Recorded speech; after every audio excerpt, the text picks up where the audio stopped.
It's sporty, it's economical, and above all, it's Scotty Kilmer's favorite car. This is a 1996 Toyota Celica. Let's get into it.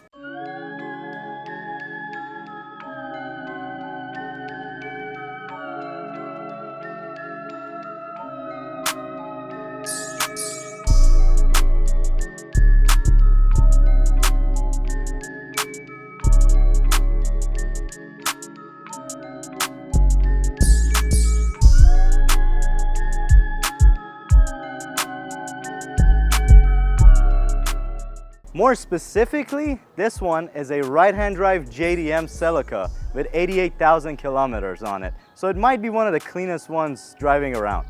So this particular Celica is a JDM ST version, which comes with a 2-liter engine. We'll talk about that here in a little bit. But let's talk about the styling. You can see the iconic quadruple circle headlights on the front, which we can also see on the faster version or the GT4, which also has all-wheel drive. But the rest of the styling of the Celica, specifically the 6th gen, takes cues that were later used into the Mark IV Supra. So one could say this is a miniature Supra in the way the side silhouette looks, you know, the doors, everything about it just looks like a 3/4 scale Mark IV Supra. Let's take a look at this engine under the hood of Celica.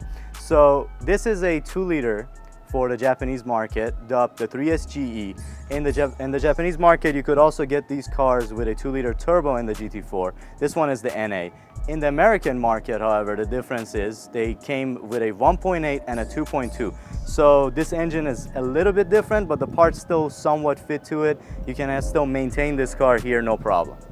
So this particular Celica does not have its stock OEM wheels, and that's pretty much the only thing it doesn't have on it. These are 18-inch Enkei EV5s, and they look phenomenal on this thing, honestly.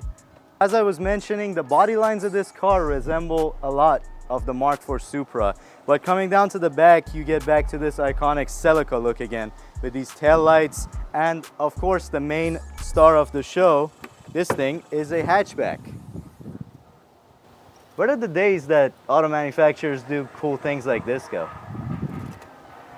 And for a 27-year-old car, I mean, everything on this thing works. You got the little light in the trunk. Of course, you have your hatch struts holding it just fine. And you actually have a decent amount of room in the back. And you also have back seats in this thing. And without further ado, let's get in the interior of this thing and see what all it's about. That's the passenger side.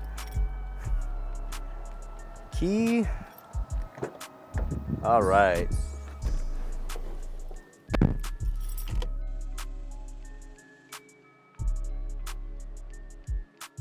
All right, an interior of a right-hand drive JDM Toyota Celica. Now, everything looks basic, except it all looks backwards. I mean, you have all the JDM stickers all over the place, looking pretty neat. But the key goes on the wrong side, and your seat belts on your right side. So, put it on like this. Look at the gauges right there. We're looking at right around 90,000 kilometers. Steering wheel looks pretty typical of the Toyotas at the time. Nothing too weird here, but wait. Let's turn on the turn signals. Nope, that is not the turn signals. So the turn signals and the windshield wipers are backward. And the gauges that looked pretty normal now don't look right. This thing goes 180. Oh wait, it's in kilometers. Coming over to the center console, coming over to the center stack, you can see the typical Toyota vents from back in the 90s. This radio, which looks pretty familiar, I actually had something very similar in my 96 US 4Runner. Now, one thing I forgot to mention, this is the JDM radio, so they don't go past like 90 something. So you're stuck listening to like 88.5. If your favorite station's anything above 100, sorry, you might need a new stereo. Here is the pretty simple AC controls, except it's centigrades instead of Fahrenheit. You got your typical automatic, except now you're shifting with your left hand. And from what I've been told, you should drive this thing always in transmission power mode, because it doesn't have a whole lot of power. I mean, it's a 2-liter attached to a 4-speed transmission. The rest of this interior looks clean, economical, and just easy to use. You have power windows, thank God. And we have these beautiful JDM confetti seats. They look really nice, very period correct. We have a little center console here. Not a whole lot of storage, but still good to have one. We have a little, I guess, ashtray. And we have an OG cigarette lighter in this thing. As I mentioned, this thing actually does indeed have back seats. So let's hop back there real quick and see how usable the back seats on a Toyota Celica are actually. All right, let's see if I can actually fit in the back seat of the Toyota Celica. All right, doing some yoga. So far so good. I've seen worse. You know what? Yeah, I mean, I'm in. This isn't a whole lot of headroom, but if you guys have ever sat in the back seat of an FRS, this is actually kind of better than that. I actually fit. I'm impressed. All right, driving the 1996 JDM right-hand drive, and as I turn on the windshield wipers instead of the turn signals, it's gonna take a while. Every time you get in a right-hand drive, it's the same story. You're gonna end up either signaling the wrong way while you're panicking and turning on your windshield wipers looking like an idiot. But once you get used to it, you look pretty cool on the right side, right? So, of course, that's the main thing about the JDM Celica versus the USDM. It's definitely a different experience. Key on the right-hand side. You have your passenger on your left-hand side. It's completely bizarre. But aside that, this is probably the nicest 96 Toyota I've been in. Given that I do own a 96 Toyota and it has over 3 times the mileage of this thing. So it's nice to be back in a time capsule and see how these cars actually felt back from the factory. I mean, power-wise, it's nothing to write home about, but that's what this car is all about, especially this in this trim with the non-turbo, just a 2-liter. It's all about economy. Well, you get a car that, you know, has a hatchback, has a little bit of practicality that way, and also it has the looks. So some could say that it's actually a mix of a Corolla and a Mark IV Supra. I mean, it's a weird analogy, but that's pretty much how it works. The other thing is we're going 65 kilometers an hour. I mean, you tell me how many miles an hour that is. That's another thing you got to get used to in a JDM car. But other than that, this thing drives like brand new. I mean, the transmission feels smooth. There's no weird noises. Track's absolutely straight, which is rare in something this old. I mean, just for the video's sake, I guess we can hit it real quick. 0 to 60 eventually. We are at 40. Ah, you just got to shift. 70, 80, 90. We're not gonna get to 60. We're good. We're not gonna go around or 100 kilometers. It's gonna be a while. Bear with me. So from the driver's point of view, this thing is pretty much a miniature Mark IV Supra.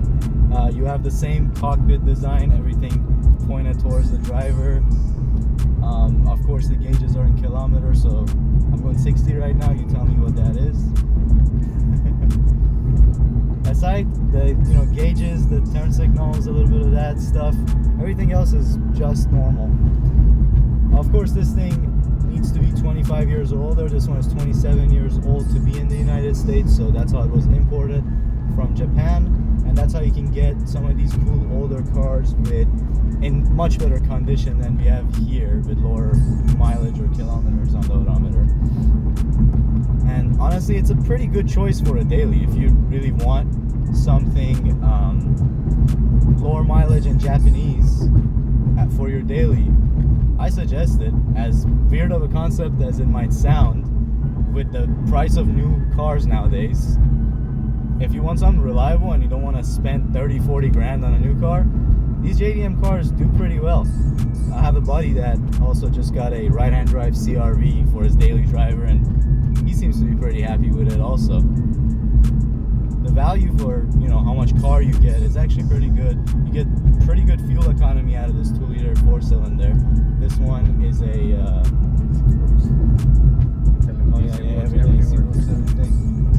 this one is a 4-speed auto, so you know, not the fastest car, but it gets the job done. Every single button and switch in this car works. The AC, thank the Lord, is blasting cool air on us right now. It's probably above 100 degrees right now down in Texas, so smash that like button because we're out here hustling, getting these shots for you guys. Alright, so we're gonna get on it real quick, see what 100 and change horsepowers do. There we go, we're at 100-ish. Driving no problem. It's not the fastest car, matter of fact, it's pretty dang slow. But that's the point of this car. Pretty much, if you want the reliability and fuel economy of a Toyota Corolla, and you want the looks, the sporty looks of a Mark IV Supra, and just together, there you go, boom, Celica. Drive-throughs in these cars is a little bit iffy. You've seen videos of people driving backwards. That's something you can do, or you can park and go inside and order like normal people. I mean, aside that, it's a regular car. I see why Scotty Kilmer likes it so much. I mean, I don't like the simplicity of these cars is the reason behind their longevity. There's not excessive BS, you know, all over the place. Computer modules that'll go bad. You know, the engine's pretty simple, under stressed, you might say. You know, they're not trying to pull a whole lot of horsepower out of a small displacement. Same thing, the 4-speed. You know, it works, it's fine. It's not the snappiest dual clutch, but it gets the job done, and that's why these things last forever. It might outlast us, to be honest, if they take good care of this thing. So that's why these earlier Toyotas are still on the road. All the parts are still being manufactured, sold. If you maintain them, and by maintenance I don't mean like rod bearings on S85 BMW, just regular oil changes, belts, and you know, regular fluids, and this thing will be on the road for many years to come. Alright guys, and that is all I have for this 1996 JDM Toyota Celica. Let me know if you enjoyed this video. If you did, smash that like button. Subscribe to my channel if you're not. Plenty of more cool car reviews coming your way very soon. But as far as this one goes, this one is over. So thank you so much for watching. Have a great day. Peace out, and I'm out.